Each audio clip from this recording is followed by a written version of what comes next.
নিতাই গৌরাঙ্গ জয় নিতাই গৌরাঙ্গ।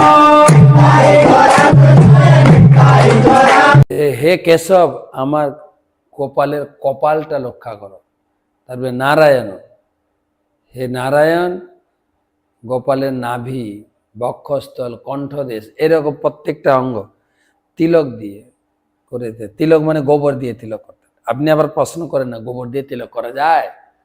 মা যশোদা করেছিলেন কৃষ্ণকে, জগৎকে দেখিয়েছেন এই যে গোবরের কত দাম, প্লাস সন্তানকে কিভাবে সুরক্ষার জন্য ভগবানের কাছে প্রার্থনা করতে হয়। ভগবান যদি রক্ষা করতে পারে রক্ষা হবে, রাখে হরি মারেকে। আমরা তো বর্তমান কালে নিজের বিদ্যা বুদ্ধি শরীরের উপর ভরসা করি, দেখছি সেটাও কাজ হচ্ছে না। রাখে হরি মারেকে। যাই হোক, দিনের প্রতিটা মুহূর্ত ভগবানের শরণাপন্ন থাকতে হবে। ভগবান কিভাবে আমাদের রক্ষা করছেন। 21 দেব পরাহ্নে মধু অগ্রধন্যা সায়ম ত্রিধামা বতু মাধব মাম দোষে হৃষিকেশ উদার্থ রাত্রে নিশীথ একঃ বতু পদ্মনাভ। দেব পরাহ্নে মধু অগ্রধন্যা সায়ম ত্রিধামা বতু মাধব মাম দোষে হৃষিকেশ উতার্ধরাত্রে নিশীথ একঃ বতু পদ্মনাভ। অনুবাদ: অশুদ্ধের জন্য ভয়ঙ্কর ধনুর্ধারী ভগবান মধুসূদন দিনের পঞ্চম ভাগে রক্ষা করুক। সন্ধ্যায় বিষ্ণু এবং মহেশ্বর রূপে প্রকাশিত ভগবান মাধব আমাকে রক্ষা করুন। আর রাত্রির প্রথম ভাগে হৃষিকেশ আমাকে রক্ষা করুন। অর্ধরাত্রে নিশীথে, রাত্রি দ্বিতীয় ভাগে ও তৃতীয় ভাগে ভগবান পদ্মনাভ আমাকে রক্ষা করুন।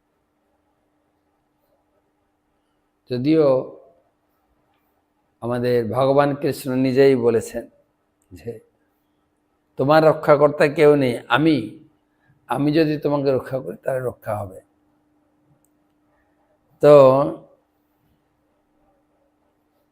দিনের প্রতিটা যেই ভাগ চেঞ্জ হচ্ছে, ডিউটি চেঞ্জ হয়ে যাচ্ছে, কোন ভগবান এসে আমাদের রক্ষা করবে।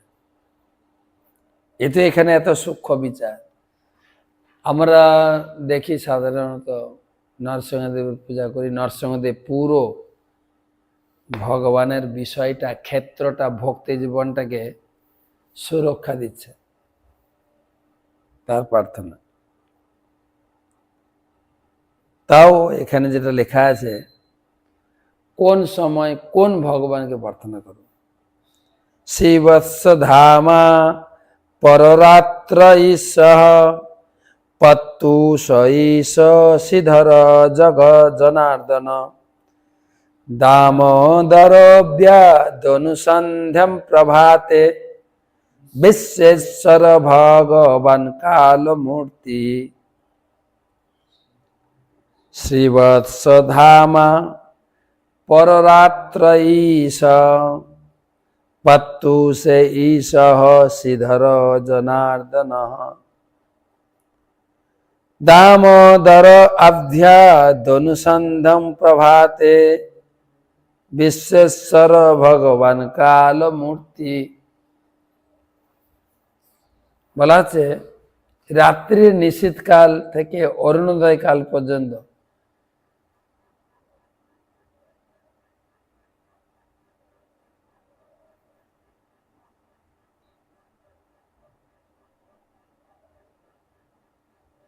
বক্ষে শিবৎস চিহ্নধারী ভগবান শ্রী ভগবান আমাকে রক্ষা করুন।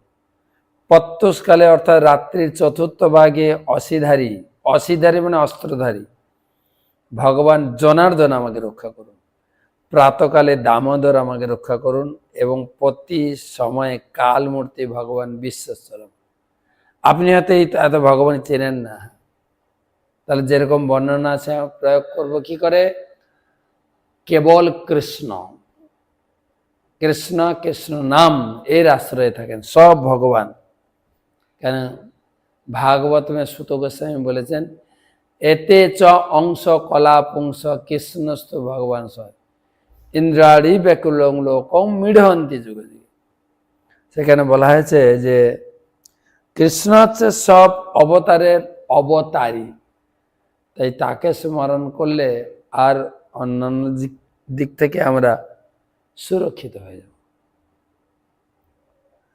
চক্রম যুগান্ত নীলত চক্রম যুগান্ত নলতি নেমি ভ্রমত সমন্তাৎ ভগবত প্রযুক্তম দন্দব্ধি দন্দগ্ধি রসৈনমাসু কক্ষম যথা বাত সখো হুতাস। চক্রম যুগান্ত আনলতি জন্মে চক্রম যুগান্ত নলতি গমেতি গমেমি ভ্রমত সমন্তত ভগবত প্রযুক্তম দন্দগ্ধি দংধরি চৈনমাসু কক্ষম যথা বাত সখো হুতাস। চতুর্দিকে ভ্রমর পূর্বক বায়ু সহায়তা আগুন যেরকম তৃণরাশিকে ভস্মিত করে, তেমনি প্রলয়কালে অগ্নির মতো প্রখর তাম্র ভাব বিশিষ্ট সুদর্শন চক্র ভগবান করতে নিয়োজিত হয়ে আমাদের সকলকে অভিভূত। সুদর্শন চক্র এখানে বলছেন বৃন্দাবনে আছে সুদর্শন চক্র।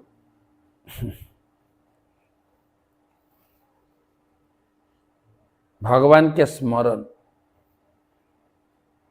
এটা হচ্ছে জীবনের বড় সম্পদ, ভগবানকে স্মরণ করা।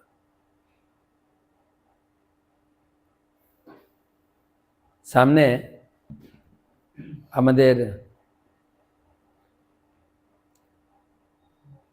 কালকে তো গেছে নরসিংহ চতুর্দশী ব্রত। নরসিংহদেবের কত মন্ত্র, 108 মন্ত্র, 1,000 মন্ত্র। আমাদের প্রায় 4:30 থেকে 8:30 পর্যন্ত যে বিশাল যজ্ঞ হলো, আমাদের গুরুকুলের ছাত্ররা, শিক্ষার্থীরা অনর্গল মন্ত্র বলে যাচ্ছে। মন্ত্র, ভগবান হচ্ছেন মন্ত্র মূর্তি, উত্তম শ্লোক। যত মন্ত্র বলবেন ভগবানের সামনে, ভগবান খুশি হয়ে যাবে। গীতার শ্লোক পড়ুন, ভাগবতের শ্লোক পড়ুন, পুরাণের শ্লোক পড়ুন, ভগবানের সামনে ভগবান খুশি হয়ে যায়। আর আজকে মায়াপুরে থেকে শুরু হলো কি বলে ফুল দোল। কত সুন্দর ফুলের একটা কি বলা যায়, ফুলের একটা বেদি বানিয়েছেন, যেরকম বাসর ঘর এত সুন্দর সাজিয়েছে। আর তার মাঝখানে গোবিন্দ রাধা মাধব দোলনাতে রয়েছেন, দুলছেন। সামনে রয়েছে জলের ফোয়ারা। প্রত্যেক ভক্ত হাতে ফুল আর তুলে, সুগন্ধি ফুল, পদ্ম ফুল বা গোলাপ ফুল বা চুই ফুল, গন্ধরাজ ফুল নিয়ে একটা মন্ত্র, ওম মাধব মাধব বাচি মাধব মাধব হৃদি স্মরন্তি সাধব স্বর্গে সর্বকার্যেষু মাধবম তপ্ত কাঞ্চন গৌরাঙ্গী রাধে বৃন্দাবনেশ্বরে বৃষভানুসুতে দেবী প্রণমামি হরিপ্রিয়ে। ওম মাধবায় স্বাহা, ওম জনার্দনায় সাহা, ওম পুরুষোত্তমায় সাহা। বিভিন্ন নামে ভগবানকে অঞ্জলি অর্পণ করছেন। আজ থেকে শুরু হলো, বেশ কিছুদিন চলবে এটা। কৃষ্ণের ফুল দোল, ফুলের দোলনাতে কিভাবে গোপীরা বনমালী গোবিন্দকে আনন্দ দিয়েছিলেন দোলনাতে। যদি এটা ঝুলন না, কিন্তু এটা হচ্ছে ফুল দোল। 24 গদেহ নিস্পর্শ নবিস্ফুলিঙ্গই গদেহ নিস্পর্শ নবিস্ফুলিঙ্গয়ে নিস্পন্ধি টি না ঢি निस्पंधी निष्पिंध्य जीत प्रयासी कुष्मांड बैया कुष्मांडक बैनायक जक्षरक्ष भूतग्रसार चूर्णय चूर्णि आरिन गदेहस निष्पसन विभुलिंगे निष्पंधि निष्पिंड जित प्रयासी कुष्मांड वैनायक जक्षरक्ष भूतग्रहं चूर्णय चूर्ण आरिन। हे ভগবানের গদা এবং তোমার স্পর্শের ফলে বজ্রের মতো অঙ্গে স্ফুলিঙ্গ উৎপন্ন হয়। তুমি ভগবানের অত্যন্ত প্রিয়, আমিও তার দাস। অতএব তুমি দয়া করে আমাদের চক্র রাক্ষস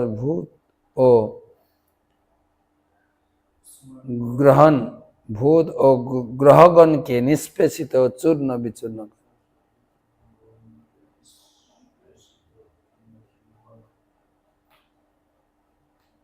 তো এই 24 পর্যন্ত থাক।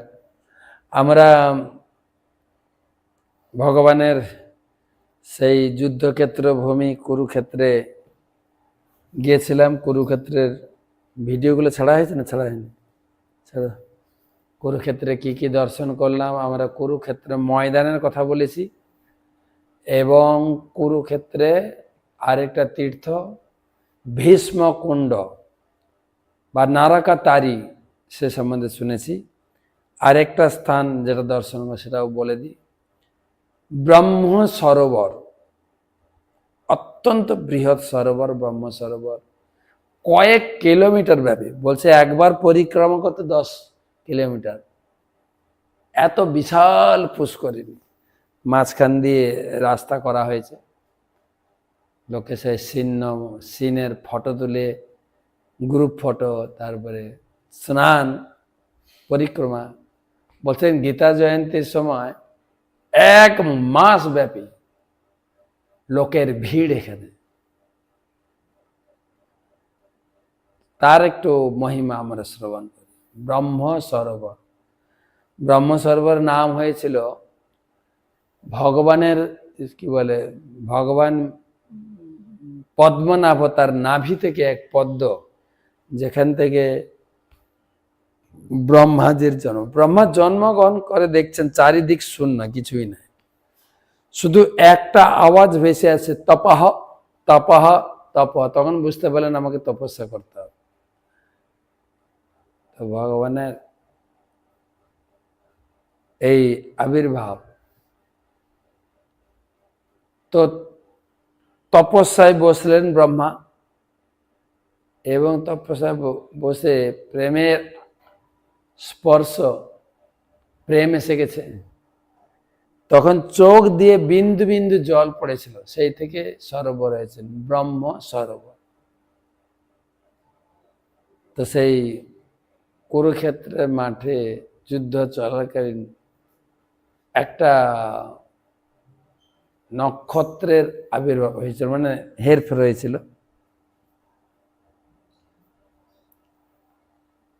যেখানে ছিল সূর্যগ্রহণ। সূর্যগ্রহণকে কেন্দ্র করে ব্রজবাসী এবং দ্বারকা নিবাসী 2 পক্ষ ওখানে এসেছিলেন স্নান করতে। নারদমুনি খবর দিয়েছিলেন ব্রজবাসীদের, তোমরা কোথায় তীর্থ করতে যাবে? পুষ্কর অনেক দূর, এই কাছে কুরুক্ষেত্র চলে আসো।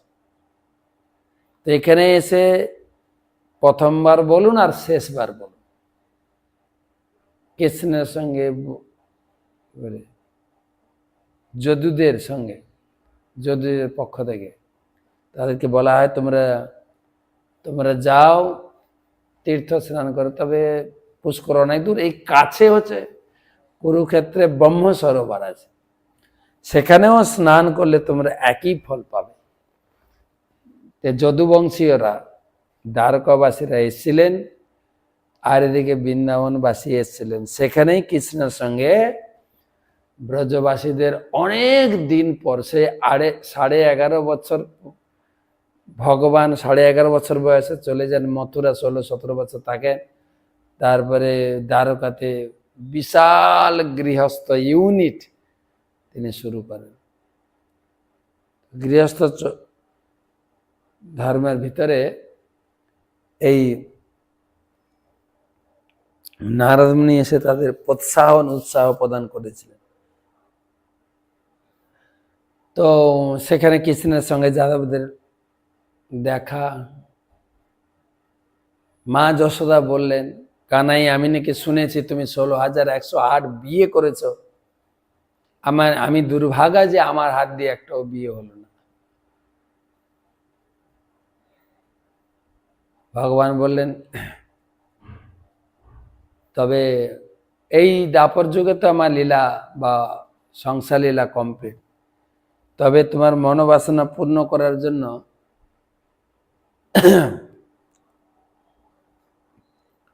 পরের অবতার, এটা দাপর যুগ শেষ হতে চললো, কলিযুগে তুমি শ্রীনিবাস রূপে আমি জন্মগ্রহণ করব, সেখানে তোমার হাত থেকে বিয়ে করব। তারপরে কাহিনী জানেন, মা যশোদা তিনি কানাইকে এখানে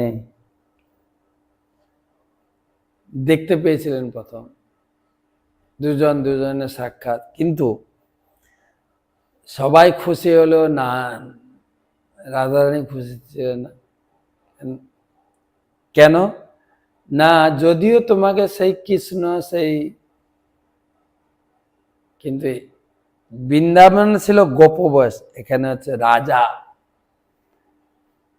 তো রাধারানী একটা শ্লোক বলেছিলেন, য কৌমার হরস এবহি বরস্ত এব চৈত্র খপা তে চৌন মিলিত মালতী সুরবয় পৌড়া কদম্বা নীলা সা চৈবাস্মি তথাপি তত্র সুরতব্যা পার লীলা বিধৌ রেবা বেতুষী তরুতলে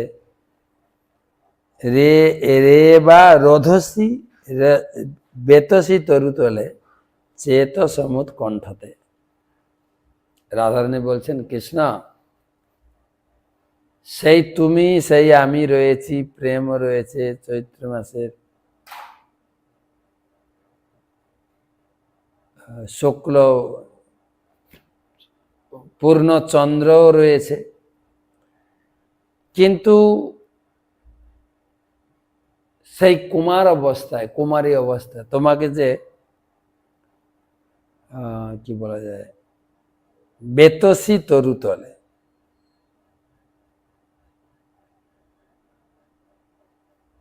মালতী আর বেতসী গাছের তলায়, রোধসী বেতসী তরুতলে, সেই বৃন্দাবনে যে আমরা দুজন মিলিত হতাম, সেই ভাব এখানে হচ্ছে না। এখানে তোমার হাতি, ঘোড়ার ঘড়ঘড়ে শব্দ, তার রাজ পোশাকে তীর ধনুক রয়েছে। তাই বাংলা পয়ার লিখছেন কবিরাজ গোস্বামী, আচ্ছা, পূর্বে জয়ছে কুরুক্ষেত্রে সব গোপীগণ, কৃষ্ণের দর্শন পাইয়া আনন্দিত মন, জগন্নাথ দেখি প্রভুর সেবা উঠিল, সেই ভাবাবিষ্ট হইয়া ধুয়া গাওয়াইল। বলা হচ্ছে, পূর্বে যেরকম ব্রজগোপীরা কুরুক্ষেত্র শ্রীকৃষ্ণের দর্শন পেয়ে আনন্দিত হয়েছিলেন, জগন্নাথ দেবকে দর্শন করে চৈতন্য মহাপ্রভু সেই ভাবের উদয় হল। সেই ভাব আবিষ্ট হয়ে তিনি স্বরূপ দামোদরকে নিয়ে একটু ধোঁয়া গাইলেন। ধোঁয়া মানে আর একটা গান।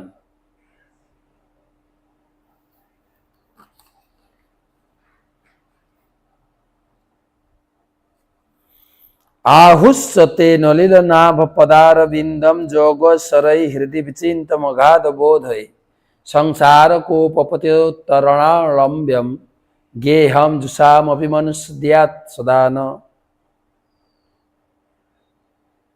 তো এখানে এই কবিরাজ গোস্বামী আরো সংক্ষেপে বলেছেন যে সেই বেতসী তরুতলে চেত সমুদ কণ্ঠটা ডিলিট করা হয়েছে ফ্রন্টটা, একই ফ্রন্ট কিন্তু পূর্বে জয়ছে কুরুক্ষেত্রে সব গোপীগণ কৃষ্ণের দর্শন পাইয়া আনন্দিত মন, জগন্নাথ দেখি প্রভুর সে ভাব উঠিল, সেই ভাবভীষ্ট হইয়া ধোয়া গাওয়াইল। অবশেষ রাধা কৃষ্ণে করে নিবেদন, সেই তুমি সেই আমি সেই নব সঙ্গম, তথাপি আমার মন হরে বৃন্দাবন, বৃন্দাবনে উদয় করাও আপন চরণ। ইহা লোকারণ্য হাতি ঘোড়া রথ ধ্বনি, তাহা পুষ্পারণ্য ভৃঙ্গ পিগ দান শুনি। ইহা রাজবেশ সঙ্গে যবক্ষত্রিয়গণ, তাহা গোপবেশ হবে মুরলী বদন। এখানে কুরুক্ষেত্র তোমার চরণে রাজবেশ, আর তোমার সঙ্গে রয়েছে সমস্ত ক্ষত্রিয়রা, কিন্তু বৃন্দাবনে তোমার গোপবেশ আর তোমার সঙ্গী কেবল মুরলী।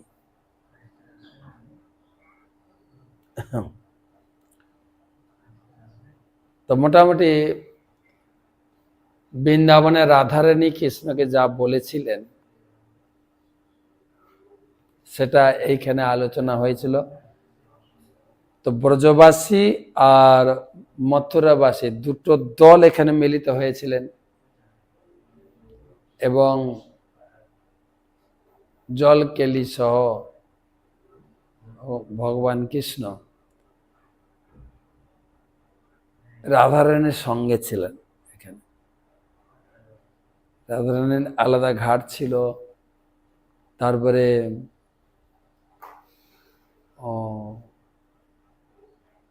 গোপ ব্যক্তিদের জন্য আলাদা ঘাট ছিল। সেই জায়গায় এই ব্রহ্ম সরোবরের তীরে দুই পক্ষ মিলিত হয়েছিল, এবং রাধারানী প্রার্থনা করছিলেন, আমি এখানে সুখ পাচ্ছি না, তুমি বৃন্দাবনে ফিরে চলো, বৃন্দাবনে আমাদের সেই পূর্বের সুখটা ফিরে পাবো। এখানে হাতি ঘোড়া রথের ঘড়ঘড়ে শব্দ, আর বৃন্দাবনে পুষ্পারণ্য কিসের শব্দ, ভিক পিক দানি শুনি, বিভিন্ন পাখির বিভিন্ন ধাঁচে গাওয়া সঙ্গীত বৃন্দাবনে শোনা যায়। তো সেই ব্রহ্ম সরোবর আর সেই রাধারানীর ভাব, কৃষ্ণকে তিনি ভালোবাসেন, কৃষ্ণকে কেবল বৃন্দাবনেই দেখতে চান। তা আমরাও সেই রাধারানীর ভাব মহাপ্রভু জগতে প্রকাশ করেছে। এখান থেকে সূচনা করেছেন কুরুক্ষেত্রের মাঠ থেকে, ভগবানের বিরহে ভাব। তারপরে সেই জায়গায়, যে জায়গায় মিলিত হয়েছিলেন, এখন তো পুরোটা ঘাট বাঁধানো আছে, যেখানে খুশি নেমে স্নান করতে পারে। তবে আমাদের সেই রাধারানীর ভাবকে জগতে প্রকাশ করার জন্য চৈতন্য মহাপ্রভু এসেছিলেন। এই চৈতন্য চরিত্র রাধারানীর ভাব নিয়ে রথের সামনে যখন কীর্তন করছিলেন, সেই যেন কুরুক্ষেত্রে ব্রহ্ম সরোবরে কৃষ্ণকে দেখছেন, আর মহাপ্রভু রাধারানী, মহাপ্রভু রাধারানী দাঁড়িয়ে আছেন। সেখানে সেই রাধারানী যে শ্লোক বলেছিলেন, সেই শ্লোক মহাপ্রভু পড়লেন, য কৌমার হর স এব হি বরস্তা এব চৈত্র খপা, তে চন্মিলিত মালতী সুরভয় পৌঢ় কদম্বা নীলা, সা চৈবাস্মি তথাপি তত্র সুরবত্য পার লীলা বিধৌ, রেবা রোধসি বেতসি তরুতলে চেত সমুৎকণ্ঠতে।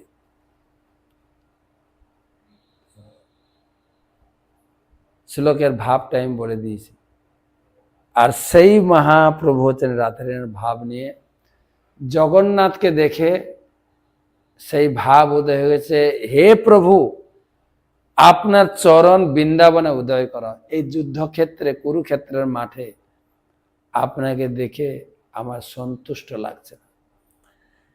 তো সেই ব্রহ্ম সরোবর, যেখানে ভক্তি সিদ্ধান্ত সরস্বতী ঠাকুর, ওই জায়গা, যে জায়গায় গোপীগণ এবং মহিষীগণ সহিত কৃষ্ণ মিলিত হয়েছিলেন, এই জায়গায় মাটি কেটে ছিল ভক্তি সিদ্ধান্ত সরস্বতী ঠাকুর গৌড়ীয় মঠ বানিয়েছেন, বিশাল গৌড়ীয় মঠ। সেখান থেকে গৌড়ীয় মঠের প্রচার কার্যক্রম শুরু হয়েছে এবং বহু ভক্ত সেখানে বাস করেন। এবং এমনিও পুরো কুরুক্ষেত্রে সবাই ধার্মিক লোক, এবং কুরুক্ষেত্রে অনেক কিছু সরকারের কবজায় পুরোটা, তারা সুন্দর করে কুরুক্ষেত্র ধামকে রক্ষা করছেন। তো সেই তিনটা কথা শোনালাম।